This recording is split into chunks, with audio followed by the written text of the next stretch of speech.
sommes l'espérance de l'humanité. Sans...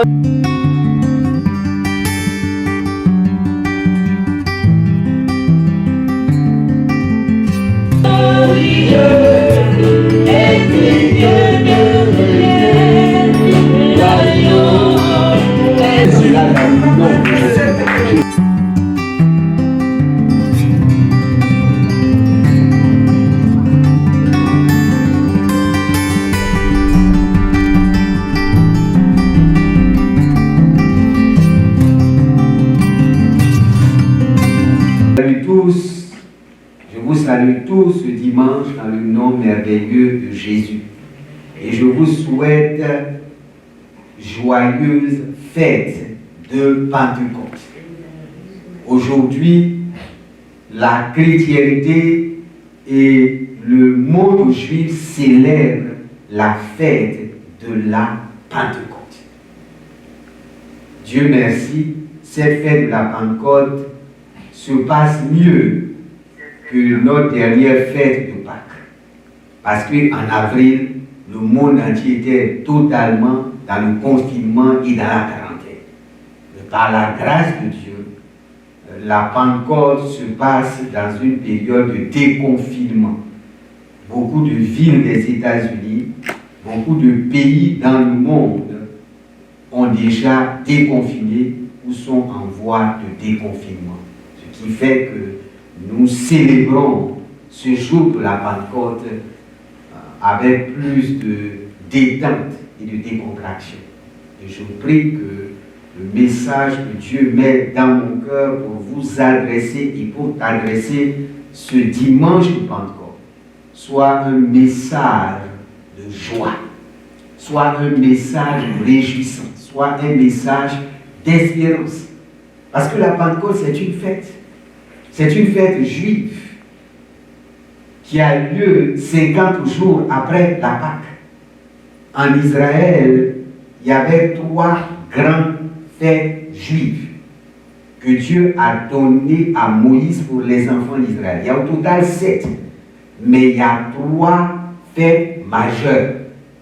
Il y a la Pâque, que les Juifs appellent Pessah, Passover, passer outre.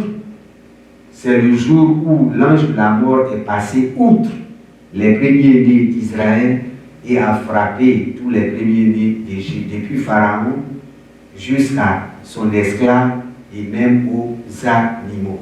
Donc la Pâque, c'est la première fête en Israël. C'est la première célébration. N'oubliez pas que Jésus a été crucifié pendant la Pâque pour confirmer les prophéties à son sujet. Il est l'agneau pascal. Pendant la Pâque, on sacrifiait un agneau sans tache ni défaut. C'était l'accomplissement de la prophétie de la Pâque. Et 50 jours après la Pâque, il y avait la deuxième fête que Dieu a donnée aux enfants d'Israël, et cette fête, c'est la Pentecôte. Pentecôte veut dire tout simplement 50e. C'est pourquoi j'aime souvent dire, nous sommes tous des pentecôtistes. Pentecôte veut dire tout simplement 50e après la Pâque. Penta veut dire 5. Coste, c'est hier. Donc, c'est 5. C'est par 10, ça fait 50. Pentecôte, c'est la 50e. 50 jours après la Pâque.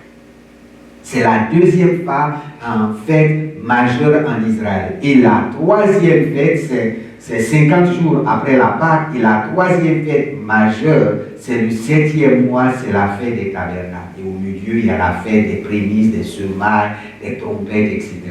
Il y a donc 4 fêtes qui s'intègrent au milieu. Donc 3 fêtes majeures.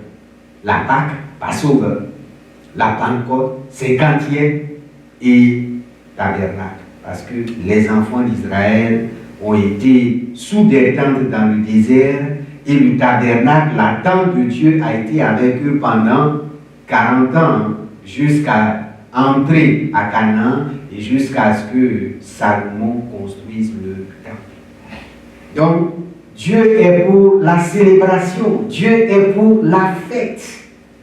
C'est pour ça qu'il a donné 3 fêtes majeures aux enfants d'Israël.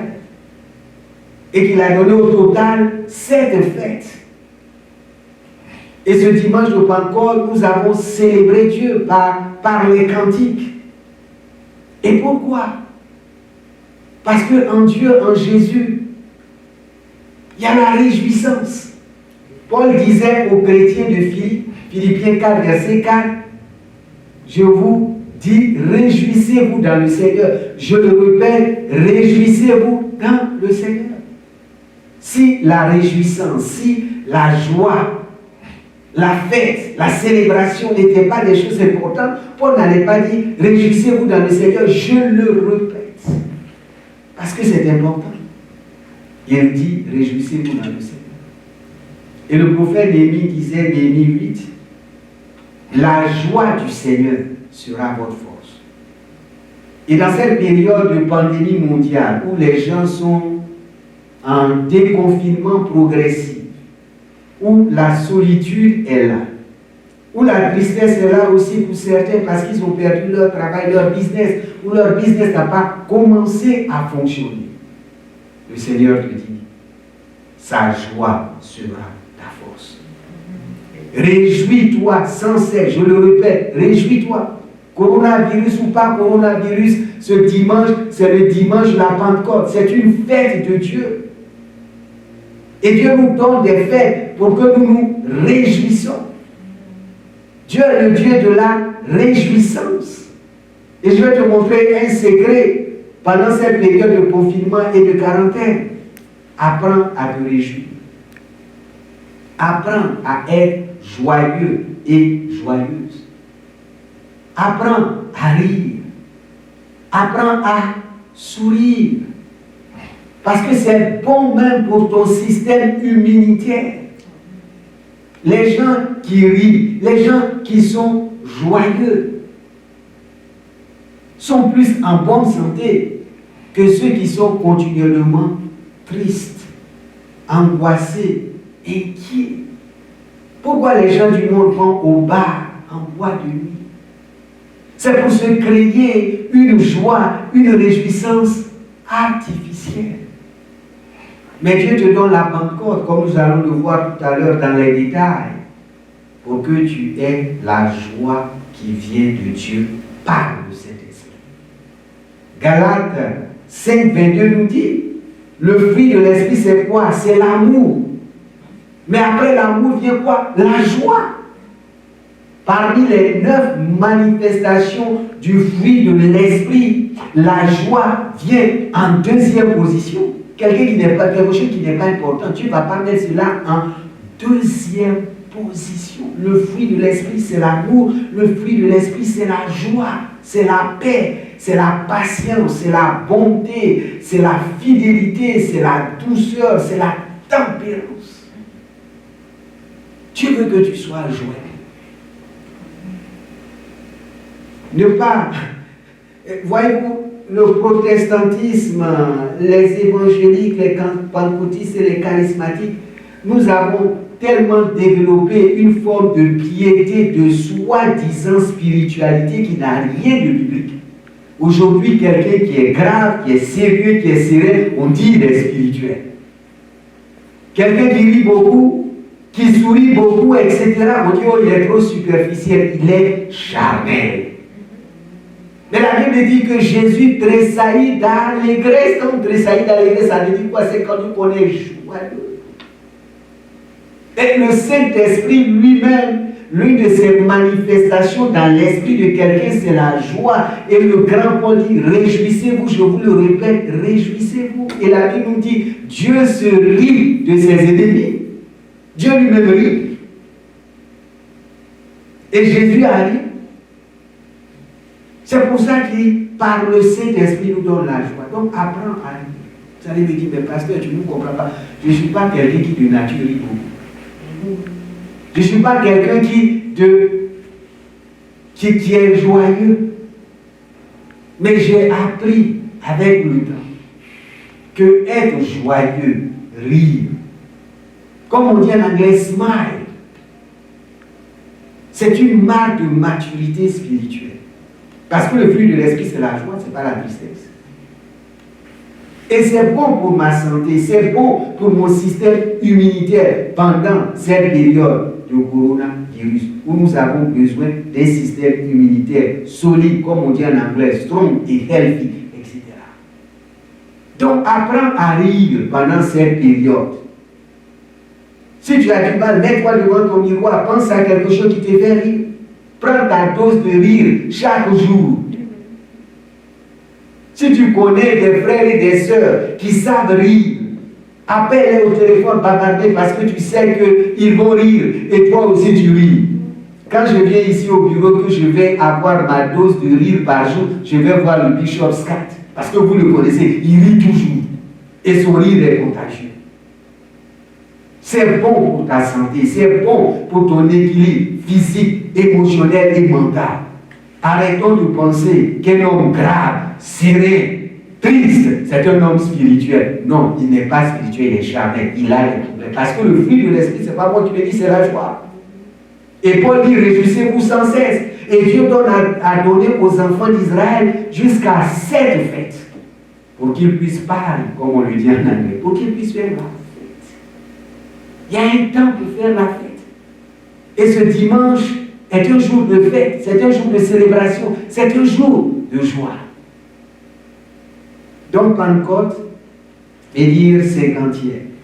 Et nous allons prendre comme texte de base pour enseigner sur cette grande célébration, la deuxième grande célébration festive dans Actes chapitre 2. Et nous allons prendre Actes chapitre 1, mais la majeure partie de notre texte que nous allons expliquer, commenter, sur lequel je vais enseigner sera dans Actes chapitre 2. Actes chapitre 2 à partir du verset 1 jusqu'au verset 43. Et le titre de mon message pour toi qui nous suit en ligne, c'est le jour de la Pentecôte. Le jour de la Pentecôte. Actes chapitre 2, verset 1. Le jour de la Pentecôte, ils étaient tous ensemble dans le même lieu. Et en anglais, il est dit The day of Pentecost had fully come.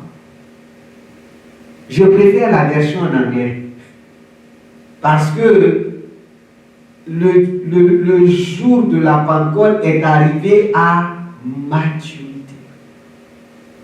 Ce jour de la Pentecôte était un jour spécial pour les disciples, pour les Juifs à Jérusalem et les Juifs de la diaspora et pour le monde entier après.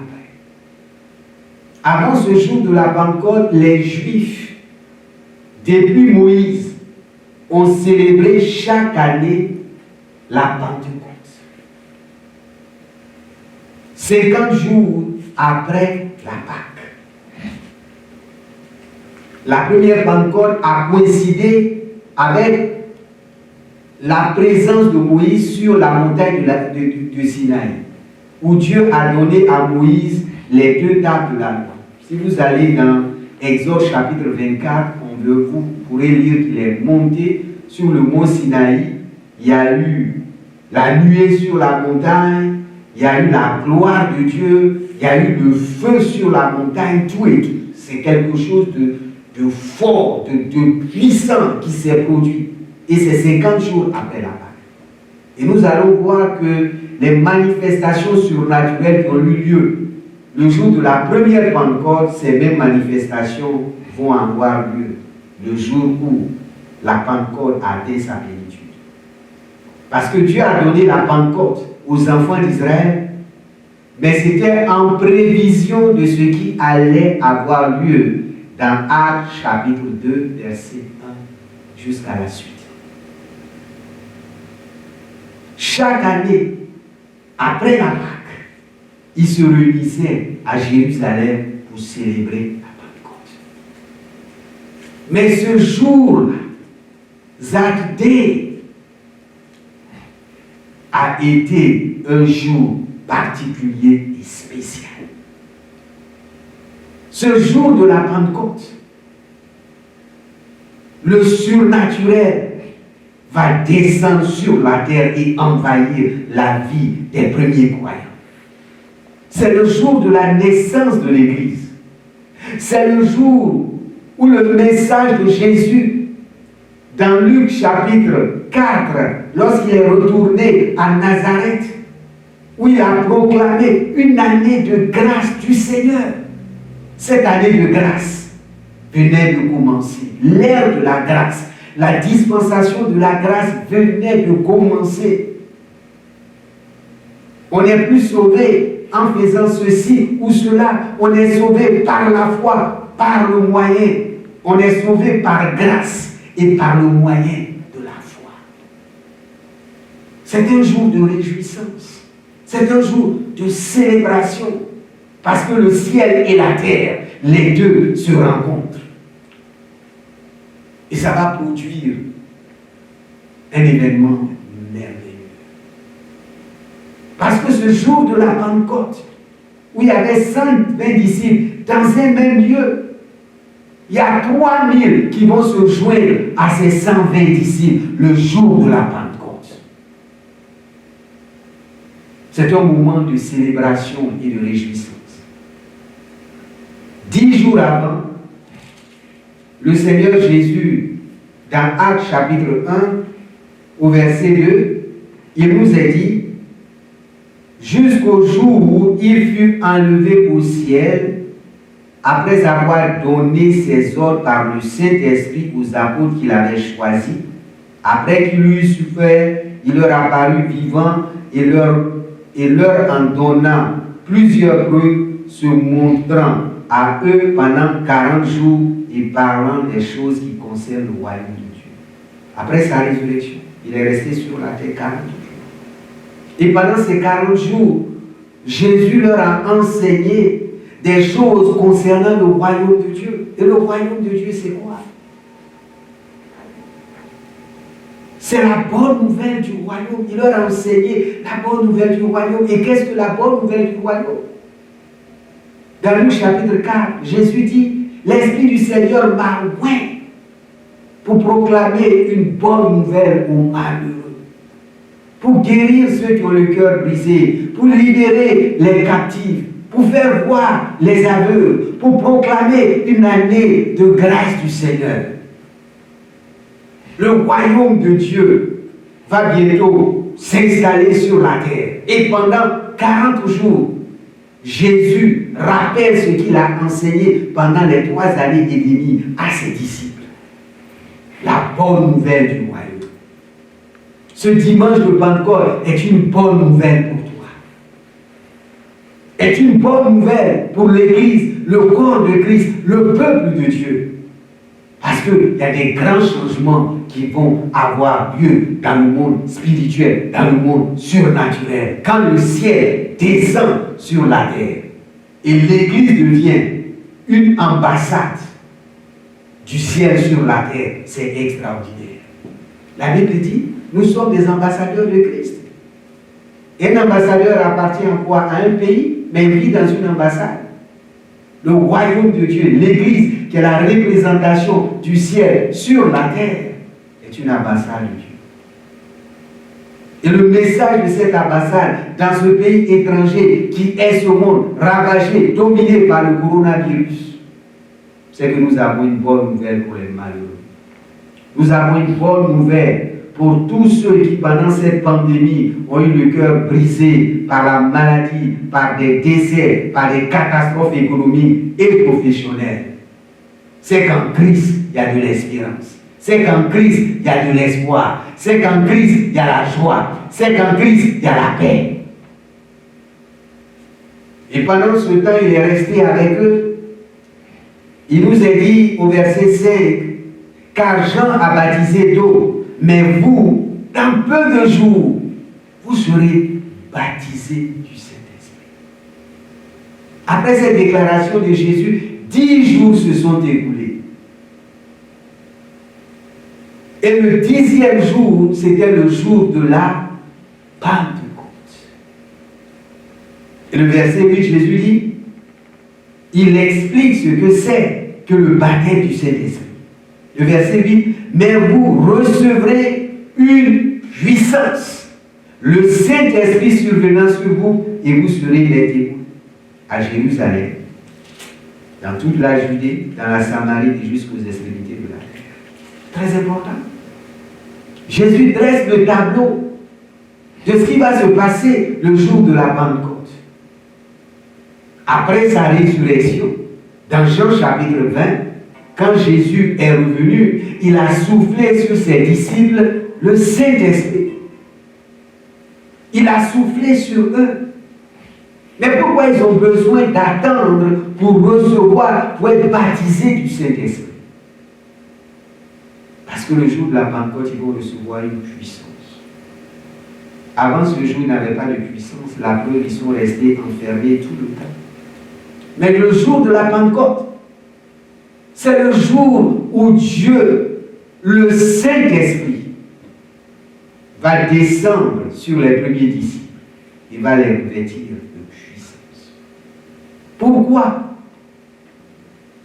Pour que les premiers disciples soient des témoins de Jésus, des témoins de la bonne nouvelle du royaume. Le baptême du Saint-Esprit, la puissance du Saint-Esprit, la puissance du revêtement de l'Esprit, c'est d'abord pour témoigner de la bonne nouvelle du royaume. Ce n'est pas d'abord pour faire des miracles. Non. Vous recevrez une puissance du Saint-Esprit et vous serez mes témoins. Et les disciples avaient besoin de cela. Parce que après la mort de Jésus, même après sa résurrection, ils étaient tous cloîtrés, ils étaient en quarantaine, en confinement, parce qu'ils avaient peur. Mais le jour de la Pentecôte, les choses vont changer. Quand cette puissance va descendre sur eux, quand ils seront revêtus de cette puissance, Pierre le peureux, qui a renié Jésus 3 fois, va s'éteindre devant la foule de milliers de personnes et prêcher le plus grand message d'évangélisation que personne n'a prêché depuis Jésus. 3000 personnes vont donner sincèrement et totalement leur vie à Jésus. C'est ce que la Pentecôte est capable de faire. Et je prie que ce dimanche, toi aussi tu entres dans l'esprit de la Pentecôte. Que tu ne reçois pas seulement le souffle de Jésus. Parce que lorsqu'il a soufflé sur le Saint-Esprit, ça c'est l'esprit de la régénération. Lorsque quelqu'un accepte Jésus, le Saint-Esprit, le souffle de Dieu, qu'en grec on appelle pneuma, c'est le souffle, régénère son esprit, transforme son esprit, fait de cette personne une nouvelle création. Mais cette personne n'a pas encore de puissance. Il faut passer à la deuxième phase que Jésus appelle le baptême du Saint-Esprit. Jean vous a baptisé d'eau, mais dans peu de jours, vous serez baptisés du Saint-Esprit. Vous serez immergés, plongés dans la puissance du Saint-Esprit. C'est cela la Pentecôte. Que tu ne restes pas au stade de la régénération, au stade de la nouvelle naissance, au stade de la nouvelle création. Mais que tu passes au deuxième stade. Et après le deuxième stade, que tu ailles au troisième stade. Parce que très souvent, les croyants s'arrêtent au premier ou au deuxième.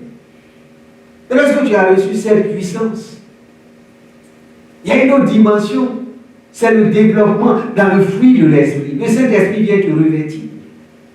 Mais le Saint-Esprit veut transformer ton esprit.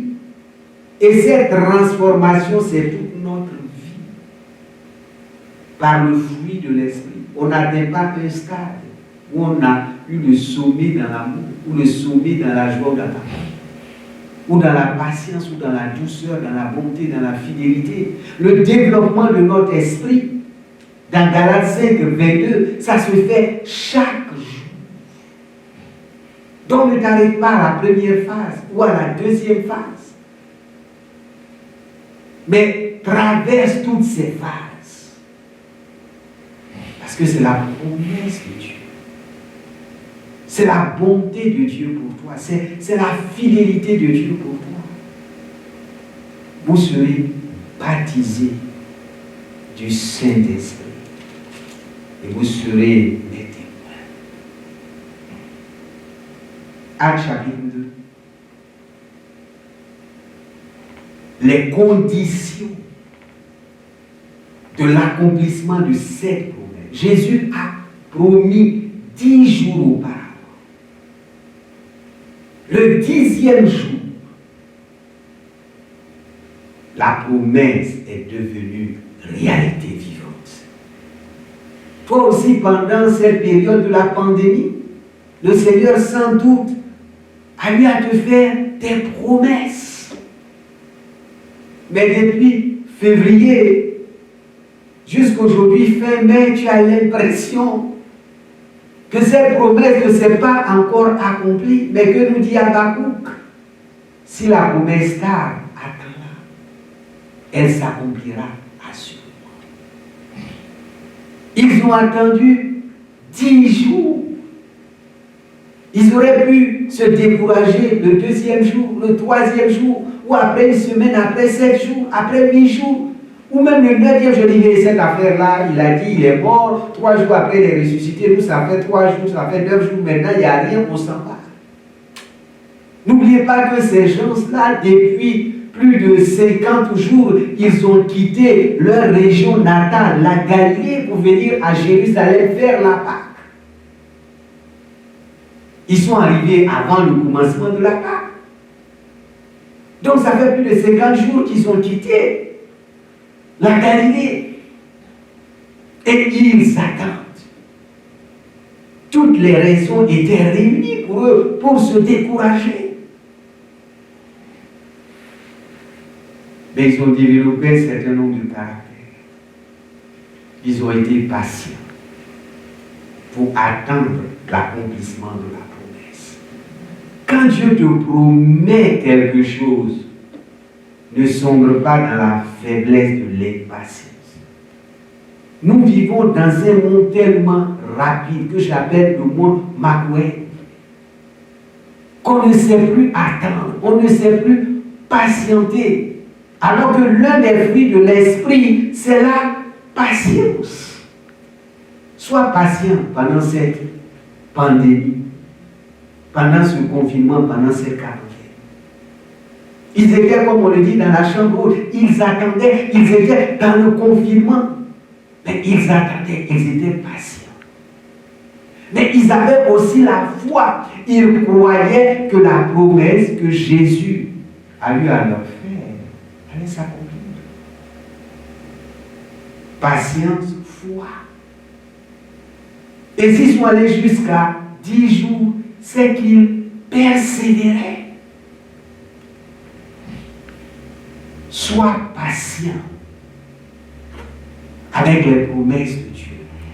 Active ta foi dans les promesses de Dieu. Persévère dans les promesses de Dieu. L'Écriture ne nous dit pas, mais certains commentateurs disent, pendant ces 10 jours, ils persévéraient dans la prière. Que ce temps de confinement ne soit pas un temps de relâchement dans la prière.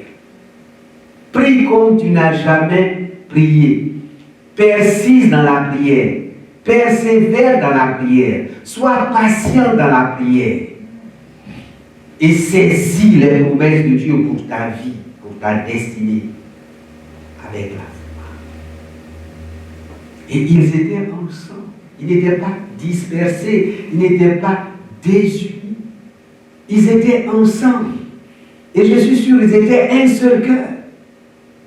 Parce que l'Esprit de Dieu et le surnaturel de Dieu ne se manifestent pas dans la division, dans la désunion. Peuple de Dieu, nous devons apprendre à être un. Jésus dit, là où 2 ou 3 sont assemblés, sont unis en mon nom, je suis au milieu d'eux. Que ce jour de la Pentecôte, la famille de Dieu, le corps de Christ, le peuple de Dieu ait une unité d'esprit. Notre seule vision pendant cette période, c'est d'éradiquer le coronavirus de la planète Terre. Pour que les ravages que Covid-19 a fait depuis décembre jusqu'à maintenant puissent s'arrêter. Que toutes ces églises qui, à cause de leur taille, parce qu'ils sont trop nombreux, ils dépassent les 200 personnes, ces verrous soient levés. Pour que le peuple de Dieu partout dans le monde, sur tous les continents de la planète Terre, puisse se retrouver encore pour adorer Dieu, pour célébrer Dieu, pour écouter la parole, la bonne nouvelle du royaume. Nous devons être un dans cette vision, dans cette mission. Ils étaient dans un même lieu. Verset 2 de Actes chapitre 2. Tout à coup. C'est-à-dire subitement, brusquement, alors qu'ils ne s'attendaient pas. Et Dieu aime nous surprendre dans le surnaturel. Au moment où tu ne t'attends pas, tu reçois une prophétie. Au moment où tu ne t'attends pas, tu reçois une parole de connaissance. Au moment où tu ne t'attends plus, tu reçois une vision, un songe. Parce que Dieu aime surprendre ses enfants, mais de la bonne manière. Et Dieu, dans cette période de confinement ou de déconfinement, va te surprendre tout d'un coup, tout à coup, subitement, brusquement, quelque chose va se produire dans ta vie. Tout à coup, il vient du ciel. Il vient du ciel, le ciel se manifeste sur la terre. Lorsque la Bible parle du ciel, ce n'est pas seulement du ciel physique que nous voyons, les nuages, etc., l'atmosphère. Le ciel, c'est le monde spirituel, le monde invisible, le monde surnaturel. Et cette Pentecôte, Dieu veut amener le ciel sur la terre. Dieu veut amener le monde invisible, le monde spirituel, le monde surnaturel au milieu de nous. Parce que toi et moi, nous sommes des êtres spirituels. Nous avons une âme, nous habitons dans un corps. Cette personne spirituelle, la Bible l'appelle la nouvelle création. Ceux qui sont en Christ. Si quelqu'un est en Christ, les choses anciennes sont passées et toutes choses sont devenues nouvelles. Nous sommes devenus une nouvelle création. Et cette création, elle est spirituelle. Elle a soif de se nourrir, de s'abreuver à une réalité surnaturelle, spirituelle et invisible. Le ciel descend sur la terre. Et l'Église de Jésus aujourd'hui a besoin d'une touche surnaturelle, d'une touche spirituelle de Dieu qui vient du ciel. Pas du diable, des démons, de la contrefaçon. Il faut être équilibré. Nous devons avoir soif du surnaturel. Nous devons avoir soif du spirituel, mais du surnaturel, du spirituel, enraciné dans la parole de Dieu. Ne pas nous attacher à des pratiques de syncrétisme, d'occultisme, de spiritisme et de magie. Ce n'est pas de ça qu'il s'agit. Le ciel qui descend du ciel, c'est le monde spirituel qui est en accord avec Dieu, qui descend au milieu de nous. Et Dieu veut t'amener à faire des expériences spirituelles profondes, surnaturelles, extraordinaires, mais confirmées par l'Ancien et par le Nouveau Testament. Il ne faut pas aller refaire des expériences. Les expériences pourront toujours découler de la parole de Dieu. Toute expérience que tu as, même quand un ange viendra t'apparaître, comme Paul l'a dit, qui te prêcherait un autre évangile que celui de Jésus-Christ, que ce temps soit maudit. Lorsque tu vas recevoir une prophétie, une parole de connaissance qui est en désaccord avec la parole de Dieu, déchire cela, jette cela aux orties. Tout à coup, il vient du ciel un bruit comme celui d'un vent impétueux. Un bruit, c'est-à-dire un son. Le ciel, c'est invisible. Le bruit est invisible. Le vent impétueux, c'est invisible. Le monde spirituel est d'abord invisible. Dieu donne aux disciples d'expérimenter ce qui est invisible, ce qui est spirituel et surnaturel qu'on ne voit pas, qu'on ne touche pas. Mais tu es un être spirituel. tes yeux spirituels peuvent voir, tes oreilles spirituelles peuvent entendre, ton épiderme spirituel peut avoir ces sensations. Mais pourquoi un bruit? Pourquoi un bruit? Nous sommes ici aux États-Unis, nous savons que le jour où le président doit apporter son discours à la nation, lorsqu'il est dans le vestibule du Congrès, un des huissiers annonce « The President of United States of America ». Et tout d'un coup, le président apparaît. On déclare qu'il est là. On proclame qu'il est là. On crie qu'il est là. Celui-ci fait du bruit. Et le Saint-Esprit, c'est la troisième personne de la Trinité. C'est Dieu le Saint-Esprit. Pour la première fois maintenant, il va faire son entrée dans ce monde, sur la terre. Et il y a ce bruit qui, dans le monde spirituel, je pense, comme il est dit dans Thessaloniciens, à la voix d'un archange, au son de la trompette. Le Saint-Esprit, comme une personnalité majestueuse, doit descendre sur la terre. Il doit être escorté par les anges qui proclament, qui déclarent dans le ciel. C'est l'ère du Saint-Esprit qui commence. La Pentecôte marque le début et l'ère du Saint-Esprit, le temps de l'Église. Quand Moïse était sur la montagne, n'oubliez pas cela. 50 jours après la Pâque, Moïse s'est retrouvé sur la montagne. Qu'est-ce qui s'est passé? Il y a eu la nuée sur la montagne. Il y a eu la gloire de Dieu. Il y a eu le feu de Dieu. Il y a eu des bruits. La montagne tremblait. Moïse venait de recevoir la loi. C'était une figure de ce qui allait se passer le jour de la Pentecôte. Il y avait le bruit. Parce que Dieu descend maintenant pour revêtir les disciples de Jésus de puissance, de force et de bruit. Tout ce qui est bruit n'est pas mauvais. Nous avons tellement déformé les choses que vous avez certains qui ne peuvent pas assister à des réunions, des services où les gens disent Alléluia, Amen, on acclame et met tout, on est devenu tellement allergique au bruit. Mais le jour où l'Église naît, il y a eu un bruit.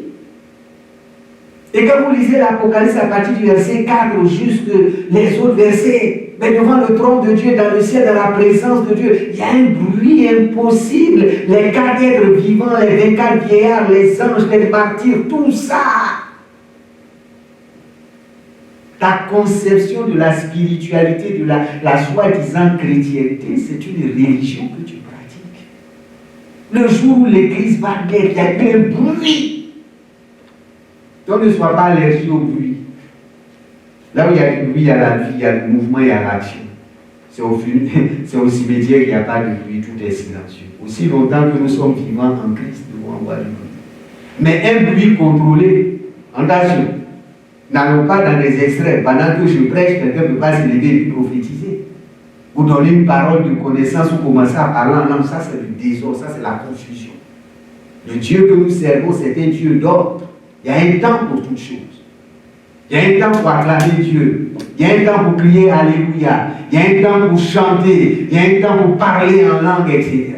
Mais tout doit se faire dans l'ordre et dans la bienséance. Il y a eu un bruit. Et après le bruit, il y a eu un vent impétueux. Il s'agit du Saint-Esprit le jour de la Pentecôte. Il y a eu un vent. Qui parle de vent, parle de souffle. Vous vous rappelez, dans Jean chapitre 20, Jésus a soufflé sur eux. Il a libéré un vent sur eux. Et le jour de la Pentecôte, ce vent qu'il a soufflé sur eux devient encore plus impétueux, plus puissant, plus fort. Et le mot grec pour l'esprit, c'est pneuma, qui veut dire souffle, qui veut dire vent. Le Saint-Esprit, c'est le vent de Dieu, c'est le souffle de Dieu dans notre vie. Le vent, lorsqu'il passe, il arrache quelquefois un gros arbre. Et ce jour de la Pentecôte, l'Esprit de Dieu veut arracher dans ta vie les arbres du péché, de l'iniquité, du manquement, de l'insécurité, de la peur, de l'incrédulité. Ce vent impétueux veut entrer dans ta vie pour arracher ces arbres. Mais ça me fait penser aussi à quelque chose. Je vous ai dit que dans cette période du coronavirus, nous devons apprendre à être plus joyeux, à rire, à sourire. Parce que la joie du Seigneur sera notre force. Mais lorsqu'on parle de souffle, on parle aussi de respiration. Quand Dieu a créé l'homme à son image, il a soufflé, il a respiré en l'homme la vie. Quand Jésus a soufflé sur ses disciples, il a respiré sur eux. Et je veux t'encourager aussi pendant cette période du coronavirus à savoir respirer de façon plus saine. Nous sommes continuellement avec des masques. Mais lorsque nous enlevons ces masques, il faut pratiquer des exercices de respiration. Va sur YouTube, clique là-bas en français ou en anglais et apprends les techniques de respiration. C'est bon. Un homme qui sait respirer, une femme qui sait respirer, c'est bon pour ton cerveau. Tu donnes de l'oxygène à ton cerveau. Le coronavirus, c'est une maladie respiratoire, c'est une infection respiratoire. Donc, si tu sais bien respirer aussi, tu protèges tes poumons.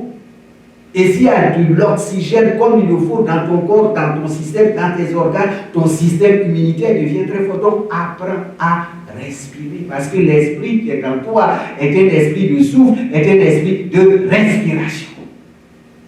Apprends à être joyeux, apprends à rire, apprends à sourire, mais aussi apprends à respirer. Ces choses, ce n'est pas le diable qui les a créées, qui les a inventées. Aujourd'hui, il faut aller dans des milieux occultes, ésotériques, tout ceci, cela, pour apprendre à respirer. Est-ce que c'est le diable qui a appris à respirer à l'homme? C'est Dieu qui a appris à l'homme à respirer. Donc ne laissons pas des choses qui nous appartiennent être déformées, anéanties par le diable. Apprends à respirer chaque jour pendant cette période du coronavirus. Parce que nous sommes des hommes et des femmes masqués. Notre poumon doit être clair, doit être clean. Un vent impétueux et il remplit toute la maison où ils étaient assis. Remplir toute la maison. Quelle était leur position? Ils étaient assis. Ils n'étaient pas debout. Ils n'étaient pas en train de marcher, ils étaient assis. Et la position assise, c'est une position de repos, d'assurance, de sécurité, de confiance. Dieu veut t'amener à rentrer dans son repos, être assis. Tu es assis.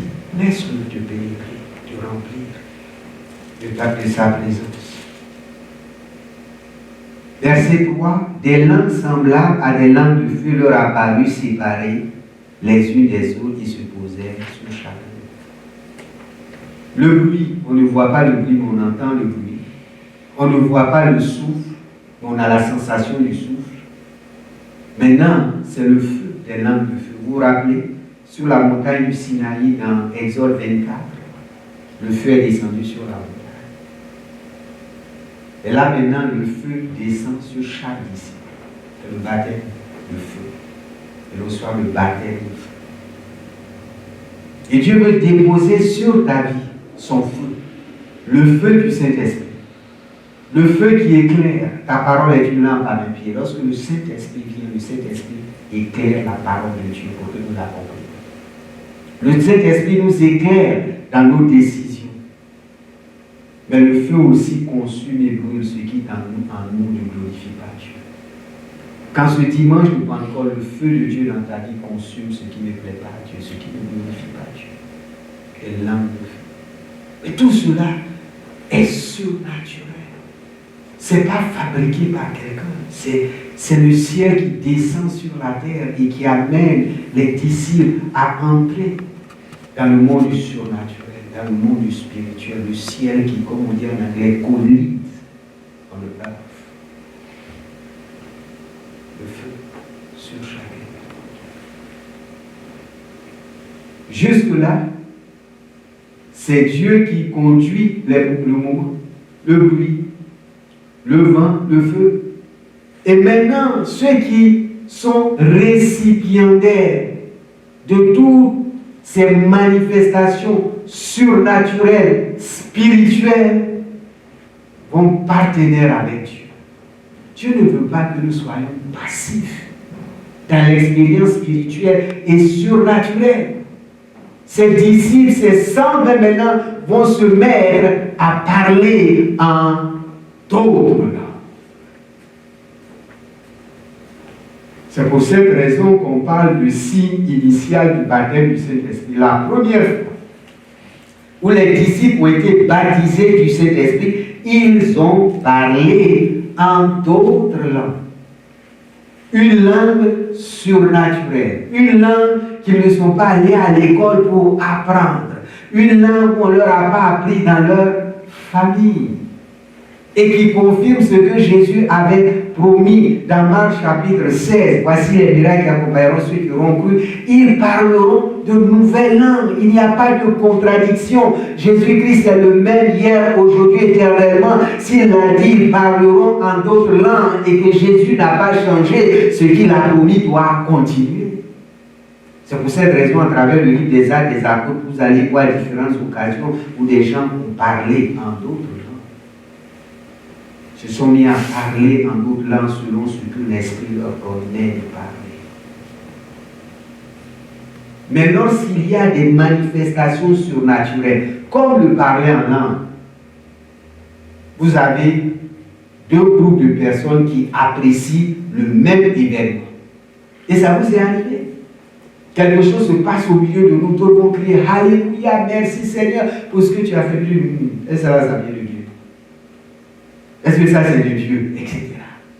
Le jour de la Pentecôte, ça s'est passé. Quelque chose voulu, préparé, programmé, accompli par Dieu. Vous avez deux groupes de personnes. Verset 5. Or, il y avait en séjour à Jérusalem des Juifs hommes pieux de toutes les nations qui sont sous le ciel. Des Juifs pieux, c'est ce qu'on appelle les Juifs de la diaspora, de la dispersion. Il ne s'agit pas de païens. C'est la descendance d'Abraham, héritier selon la promesse. Ils connaissent la loi de Moïse et les prophètes. Comme aujourd'hui, lorsqu'il y a des manifestations surnaturelles au milieu du peuple de Dieu, vous avez deux groupes de chrétiens qui jugent.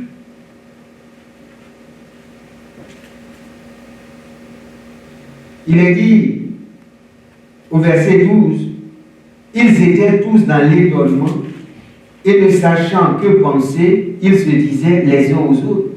Que veut dire ceci? Il y avait un groupe qui était étonné, qui était ébahi, qui était stupéfait.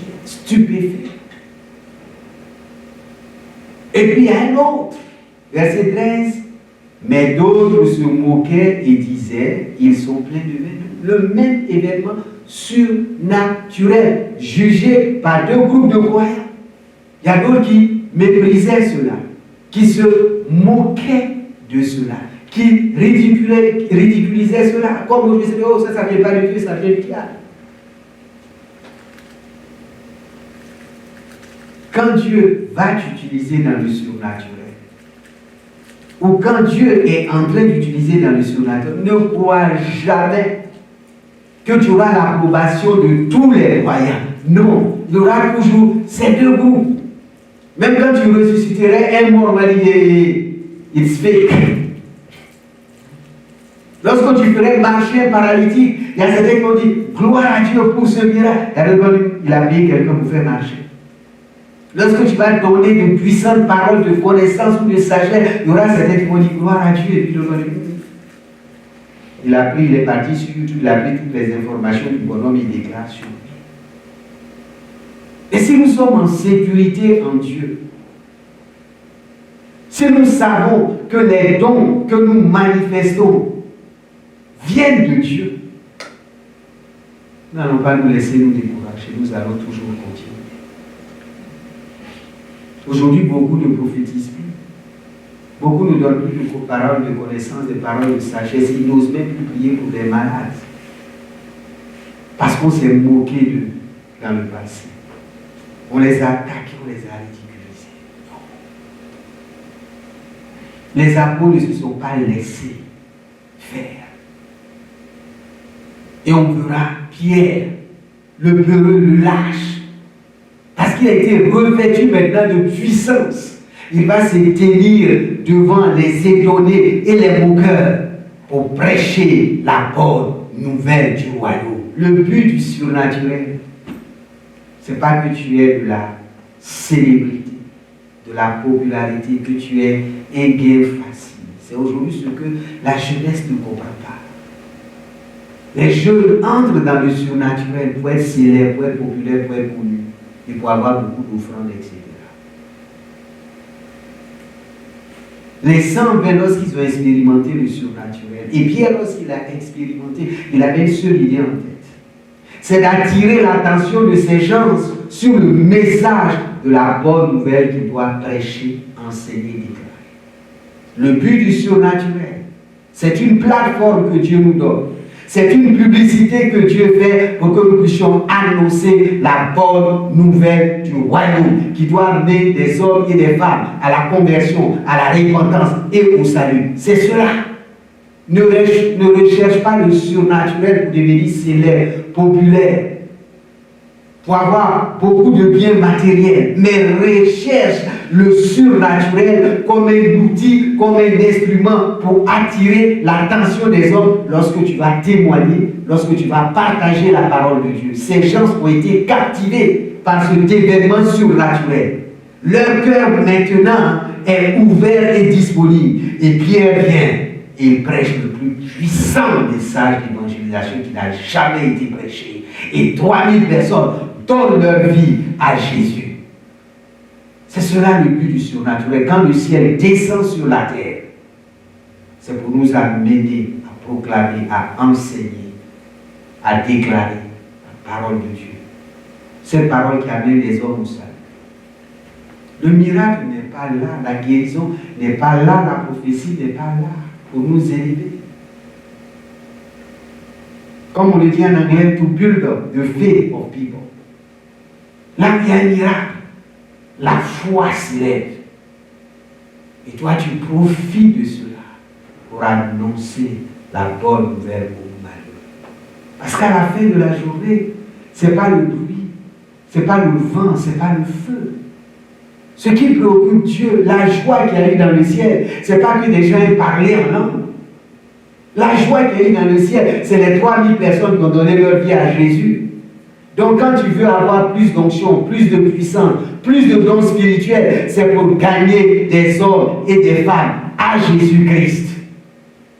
Quand des paralytiques marcheraient, des aveugles vont voir, des sourds vont entendre, des morts vont ressusciter, des lépreux seront purifiés, que ton objectif, qu'il y ait des conversions authentiques et que les anges dans le ciel soient dans la joie.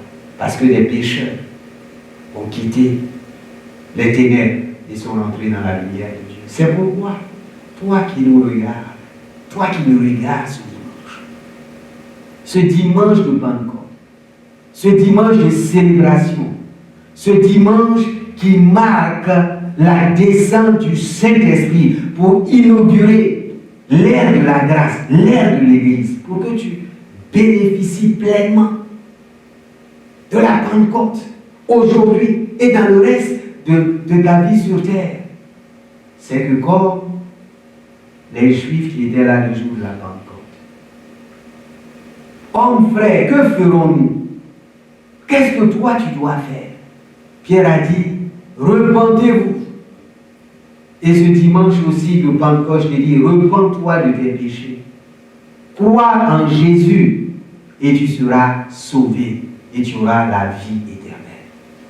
Car Dieu qui est amour dit qu'il a tant aimé le monde, qu'il a donné son Fils unique, afin que si tu crois en lui, tu ne périsses point, mais que tu aies la vie éternelle.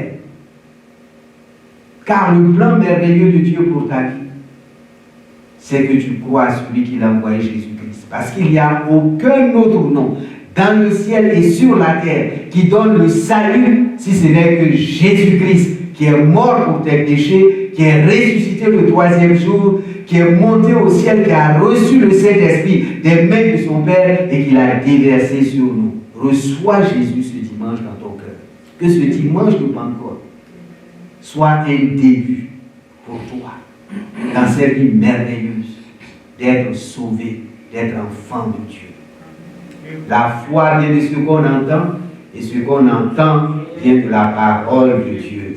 Amen. Amen. Joyeuse Pentecôte et que Dieu vous bénisse.